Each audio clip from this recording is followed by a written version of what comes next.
Bonjour, bienvenue au studio Fusion Corps et Esprit. Aujourd'hui, on va faire une pratique de yoga pour l'ouverture des hanches.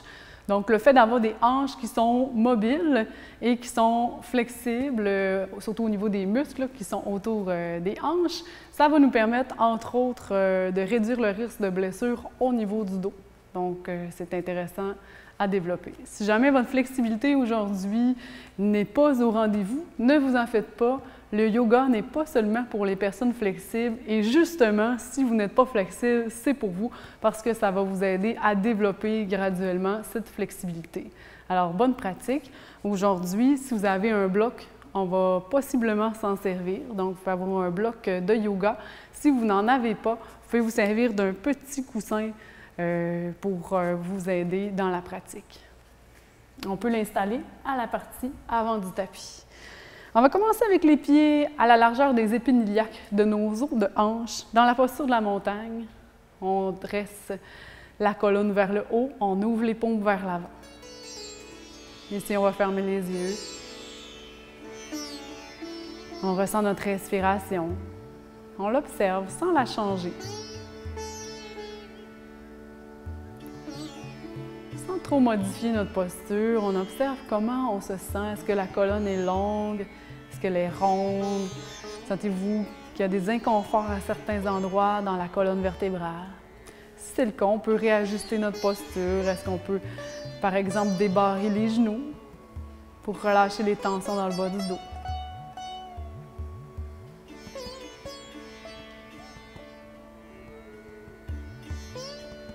On commence à allonger la respiration. À l'inspire, le ventre qui se gonfle. On remplit le bas des poumons, le haut. Et à l'expire, on laisse les poumons se vider naturellement. Inspirant, laissant le ventre se gonfler, le bas des poumons et le haut. Et expire.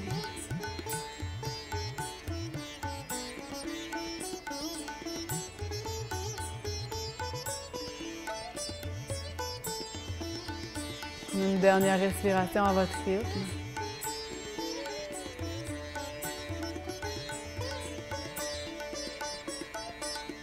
On va ouvrir les yeux et on va se rejoindre en position assise en indique. On prend le temps de déposer les mains de chaque côté. La colonne est longue. Si vous sentez que vous êtes plus confortable de vous asseoir sur un coussin ou sur un bloc, afin de permettre le relâchement des hanches, n'hésitez pas à le faire pour être plus confortable. On va commencer à faire des rotations de la colonne. On emmène la main opposée vers la cuisse opposée. Et on laisse également la tête se tourner. On y va dans l'amplitude qui est confortable pour notre dos. Sans jamais forcer. En yoga, c'est toujours environ 30 à 40 % de sensation. Jamais dans les excès.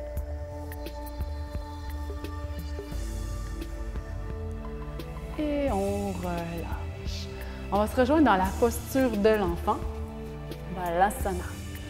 On s'installe avec les fesses sur les talons. On étire les mains vers l'avant.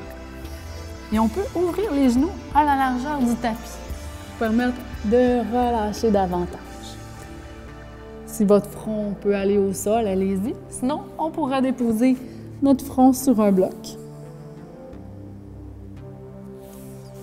Ou encore, on pourrait placer une main par-dessus l'autre et déposer le front sur les mains.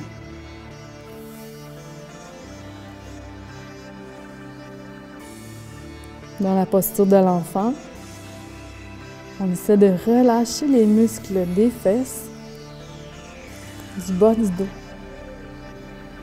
On laisse nos hanches s'assouplir.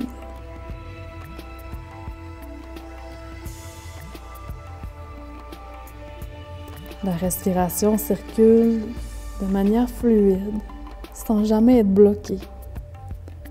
Un blocage de la respiration peut indiquer qu'on est trop loin dans la posture, que la posture est trop intense pour nous. À ce moment-là, on peut ressortir de la posture légèrement.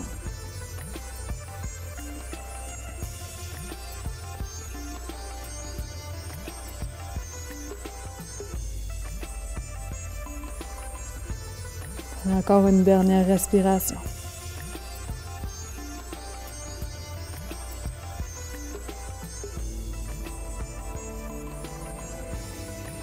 On se rejoint dans la posture du quadrupède. Le quadrupède avec les mains en dessous des épaules, les genoux sous les hanches. On va alterner la posture du chat et de la vache. À l'inspire, on vient vers la posture de la vache, l'extension de la colonne. Et en expirant, vers le chat.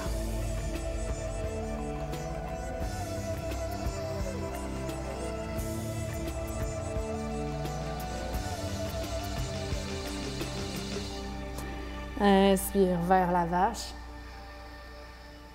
et expire vers le chat.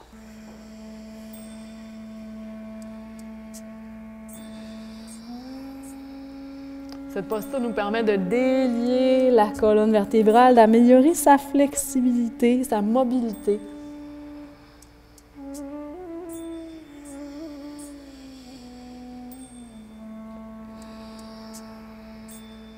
Encore pour 2 respirations.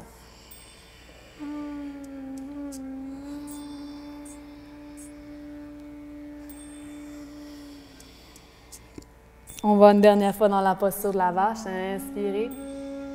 Et en expirant, relâchez les fesses sur les talons et tirez les bras le plus loin possible. On va placer les mains légèrement plus larges que les épaules pour que les pouces, eux, soient à la largeur des épaules. En préparation pour notre premier chien tête en bas. Tendez les bras. Inspirez, regardez l'espace entre les 2 mains. Expirez, soulevez les fesses. Et on s'en vient recroqueviller les orteils vers notre chien tête en bas. Ici, on essaie d'allonger le dos. On fléchit les genoux autant qu'il faut afin d'avoir un dos bien long. Éventuellement, on veut essayer de redescendre les talons vers le plancher. L'espace entre les talons et le tapis va dépendre de votre flexibilité. La tête entre les 2 biceps. On presse dans les index.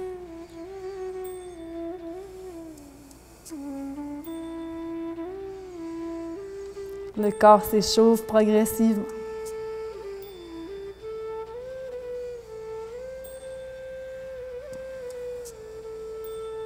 On a une dernière respiration ici, en pressant dans les mains. On va ramener lentement le pied gauche vers l'avant. On va s'assurer que le genou reste au-dessus de la cheville et on va descendre le genou droit au plancher pour une fente genou au sol. Ici, on va étirer l'avant de la hanche. On laisse le bassin descendre vers le plancher. Si vous êtes plus confortable, on pourrait s'appuyer sur notre bloc en dessous de la main qui nous convient le mieux.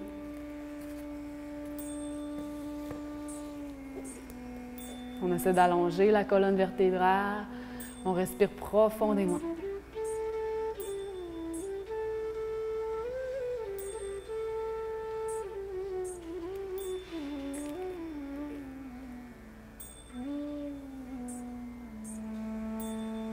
Si vous êtes confortable, recroquevillez les orteils du pied arrière.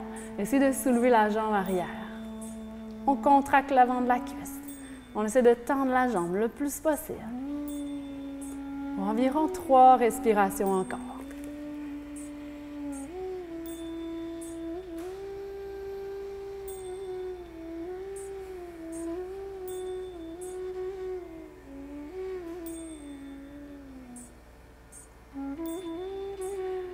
Et on relâche le genou au plancher. Cette fois, on va venir ouvrir un petit peu la hanche gauche vers le côté. On peut, en soulevant le pied, laisser le genou s'en aller vers le côté et on laisse le bassin s'en aller vers le sol. Toujours en s'assurant qu'il n'y ait aucun inconfort dans la hanche ni dans l'articulation du genou. Et si vous êtes à l'aise, on va ouvrir l'épaule gauche vers le plafond.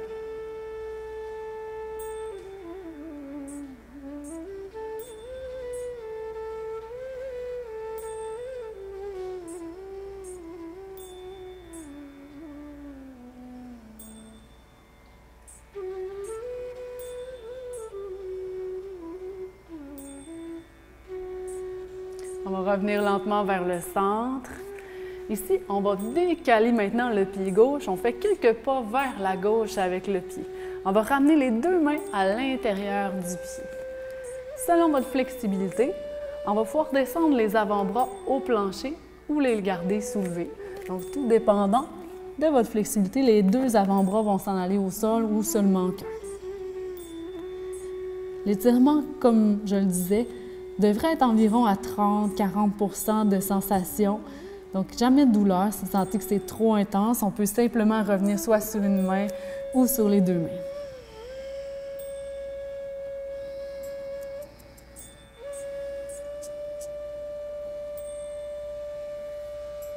Et on va redresser lentement. Ramenez le pied au centre, les mains de chaque côté. Inspirez.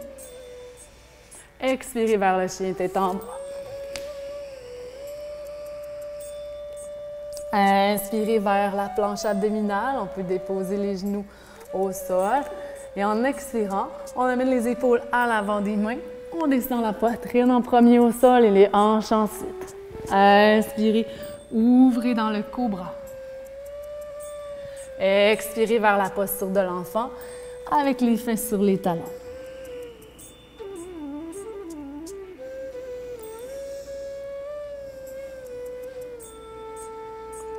Ici, on va venir porter la main droite vers la gauche. On laisse l'épaule droite s'en aller au sol et la tête se tourner vers la gauche. On fait une légère rotation de la colonne tout en essayant de garder les fesses vers les talons.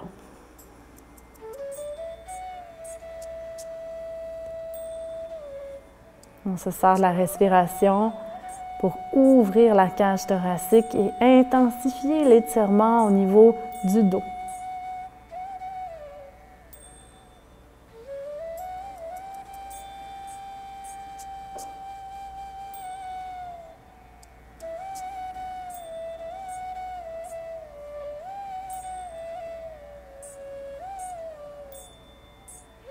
On va ramener les mains vers l'avant. On se prépare pour un chien tête en bas. Regard en inspirant entre les deux mains. Expirez, chien tête en bas. Inspirez. On va ramener le pied droit entre les deux mains. On dépose le genou gauche au plancher. On va recommencer notre séquence de l'autre côté. On laisse le bassin tomber vers le plancher. On reste en étirement à l'avant de la hanche gauche. La colonne est la plus longue possible.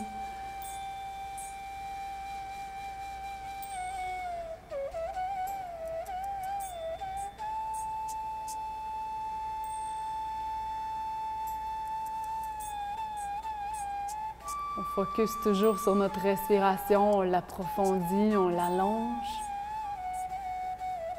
On imagine l'inspire qui s'en va porter de l'air jusqu'à notre bassin, qui ouvre le ventre, qui ouvre les côtes et on ressent jusqu'aux hanches cette respiration.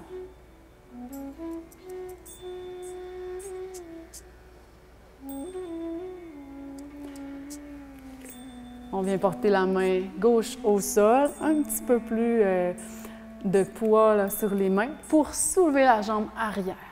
On vient étirer. Si vous êtes à l'aise, venez sur le bout des doigts, un petit peu plus musculaire. On essaie de tendre la jambe arrière tout en étirant le dos.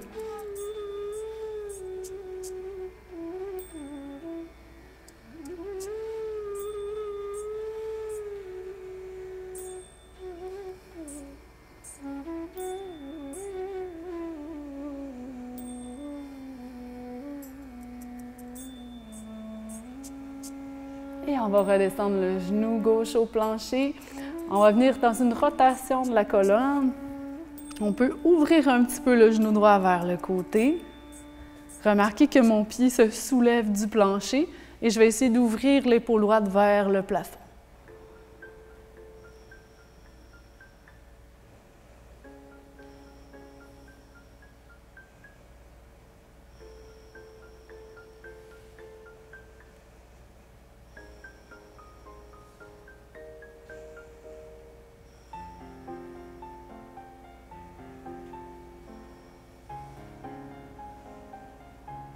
Et on revient vers le centre. Maintenant, on peut déplacer le pied droit vers la droite. Les mains sont à l'intérieur du pied. On dépose possiblement les avant-bras et remarquez que d'un côté et de l'autre, la flexibilité ne sera possiblement pas la même. Peut-être que ça va être plus difficile ou plus facile de ce côté-là. Donc, on respecte notre amplitude avec un 30 à 40 % de sensation, jamais de douleur. Sinon, on ressort de la posture ou on peut remonter sur une ou sur les deux mains, selon notre confort.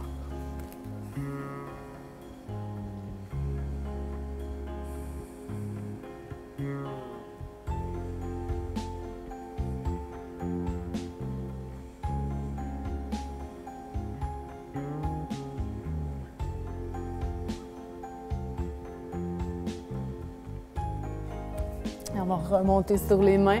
On ramène la jambe au centre. Inspirez, ouvrez le cœur. Expirez vers la posture de l'enfant.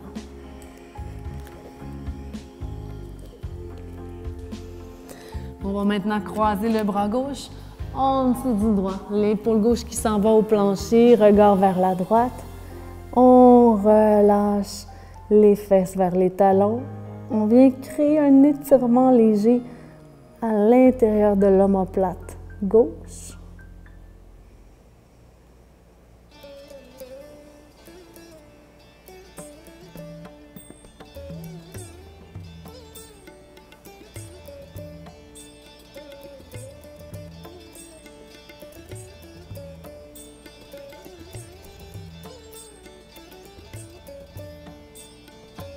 Et on revient au centre.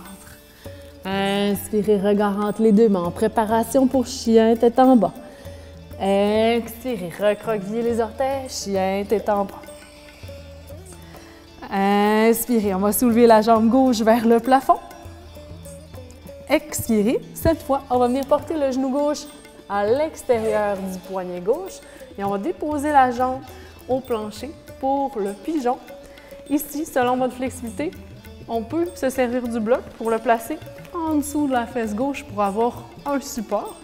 Ça se peut que vous n'en ayez pas besoin non plus et que la hanche puisse s'en aller jusqu'au plancher. Un indicateur qu'on est trop loin, il va y avoir une sensation dans le genou. On ne veut jamais de sensation au niveau du genou.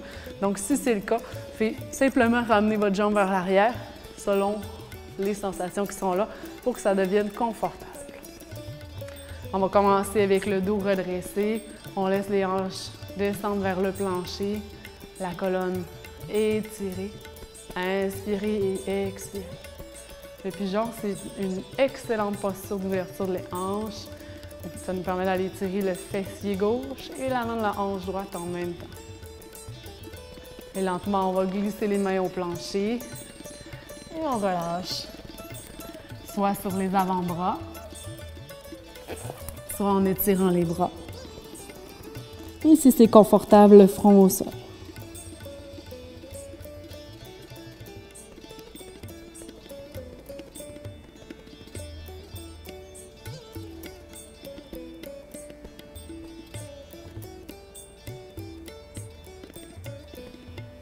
Je vous invite à marcher les mains vers les jambes.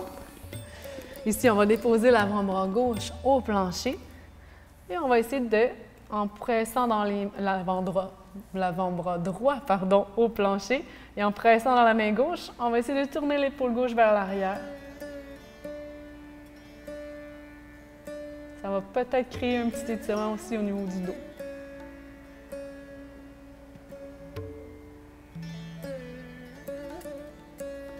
On relâche les mains de chaque côté. Inspirez, expirez vers le chien tête en bas. Inspirez, on va soulever la jambe droite vers le plafond. Expirez, on ramène le genou droit vers l'extérieur du poignet droit. On prend le temps d'installer nos jambes pour être confortable. Aucune sensation dans le genou, seulement des sensations dans les muscles. On allonge la colonne.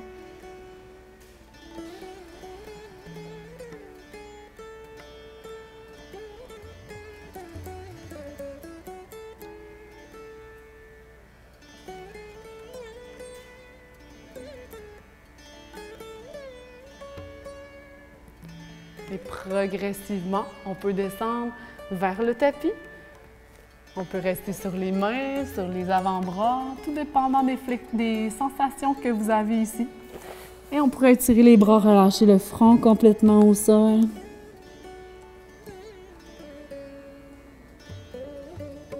Remarquez si les deux côtés sont autant confortables. Est-ce qu'il y en a un qui est un petit peu moins flexible?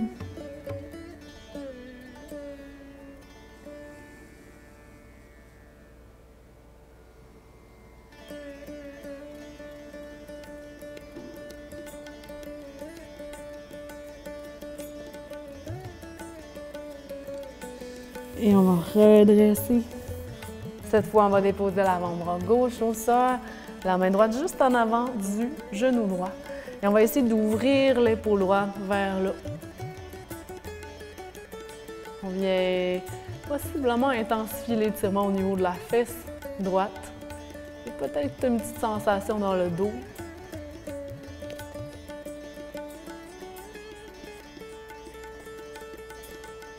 Respirez profondément. On traite notre corps avec bienveillance.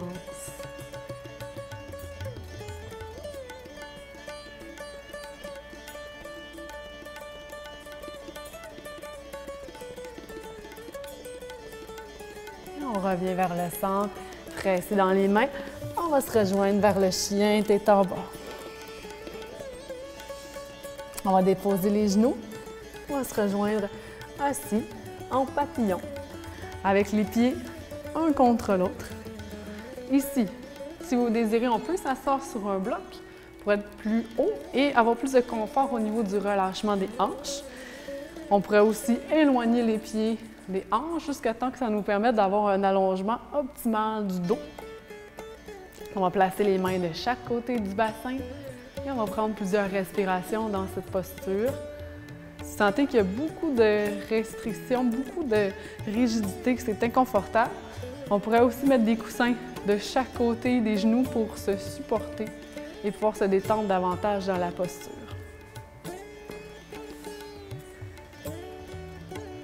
Invite à fermer les yeux.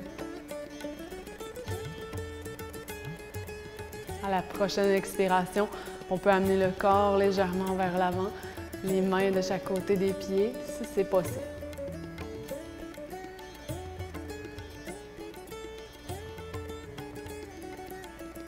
Éventuellement, on peut marcher les mains un peu plus loin devant et relâcher le dos davantage, puis le laisser s'arrondir. On relâche les épaules vers le bas, on les éloigne du cou, des oreilles. Détend les trapèzes.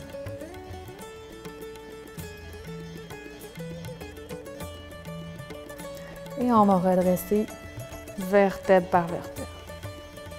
On va s'en aller se coucher sur le tapis. On va faire un petit peu de mobilisation de l'articulation de la hanche, puis ramener un genou vers la poitrine et on fait des petits cercles avec le genou.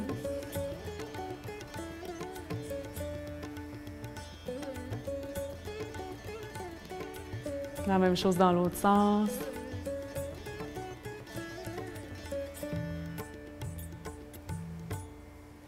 Et on va changer de jambe.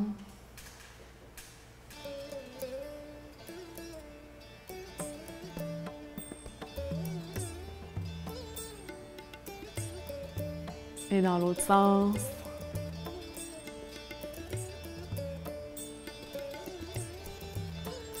On va relâcher les jambes au sol. On se rejoint dans Shavasana, notre posture de détente. J'invite à relâcher les bras en angle à 45 degrés du corps, les pieds qui retombent naturellement vers l'extérieur. J'espère que cette pratique vous a aidé à détendre, à étirer les muscles qui sont au niveau du bassin et à relâcher les tensions, autant mentales que physiques. Je vous invite à rester dans le Shavasana aussi longtemps que vous le désirez pour laisser votre corps intégrer les bienfaits de la pratique. Namasté.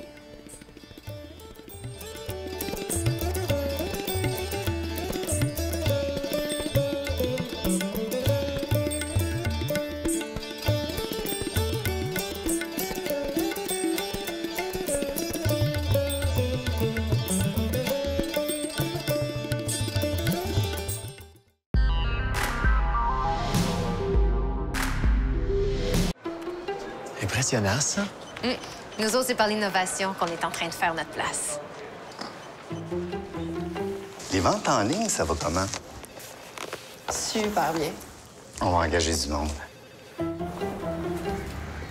Tu travailles dans la région maintenant. Avec ce qui se passe dans le secteur maritime, ça crée de l'emploi. La création d'emplois, l'innovation et le développement des régions au cœur du plan économique du Québec. L'apparition des télévisions communautaires autonomes coïncide avec l'implantation des câbles distributeurs au Québec. Le Conseil de la radiodiffusion et des télécommunications du Canada souhaitait à cette époque que les ondes soient partagées avec les citoyens. C'est donc par obligation et par la réglementation de cette instance qu'ont vu le jour les canaux communautaires. Elles ont su s'adapter à l'ère du temps pour proposer du contenu touchant à toutes les clientèles, et ce, depuis près de 40 ans. Ainsi, les citoyens ont désormais la chance d'accéder et de participer aux débats de société. Les TCA ont pour mission d'encourager la participation des différents milieux auprès des médias locaux et de représenter les membres qui composent sa communauté. L'accessibilité à un contenu télévisuel qui les concerne directement reste encore à ce jour l'élément le plus important pour les citoyens de la province. Nous pouvons dire sans hésitation que les canaux communautaires sont des médias de proximité.